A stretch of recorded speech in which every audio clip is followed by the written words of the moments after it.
Good morning সবাইকে, কেমন আছো সবাই? আমার নতুন দিনের নতুন একটা ব্লগে তোমাদের স্বাগত জানাই। তো দেখো, এখানে আমি উষ্ণ এক মগ জল খাচ্ছি চিয়া সিডস দিয়ে আর কিছু ড্রাই ফ্রুটস দিয়ে। আজকের আমি আমার দিনটা শুরু করলাম। এরপর এখন আমি বানাচ্ছি হাজব্যান্ডের লাঞ্চ। তো হাজব্যান্ড খাওয়া দাওয়া করে লাঞ্চ নিয়ে অফিসে বেরিয়ে গেছে। তারপর আমার সারাদিনের সমস্ত কাজকর্ম আমি শুরু করে দিয়েছি। তো এখানেই দেখো, প্রথমে আমার কিছু জামা কাপড় ছিল যেগুলোকে আমি খুব ভালো করে ভাঁজ করে আলমারিতে রেখে এখানে আমি বিছানা টিছানাও গুছিয়ে নিলাম। ঘরটর ঝাড় দিয়ে আমি পুছে নিয়েছি।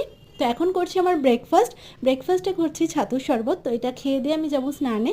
তো স্নান থেকে এসে দেখো আমার পুজো দেওয়াও কমপ্লিট হয়ে গেছে। তো এখন যাবো আমি রান্নাঘরে। তো দিদা সমস্ত রান্নাই করে নিয়েছে, শুধু চিকেনটা বাকি আছে যেটা আমি করব। তো এখানে চিকেনটাও হয়ে গেছে। তো আমরা খাওয়া দাওয়া করে এখন যাবো একটু ঘুমাতে। তো আজকের ব্লগটা এতটাই। কিছু ভালো লেগে থাকলে please like comment share and subscribe. আর দেখা হচ্ছে পরের একটা ব্লগে।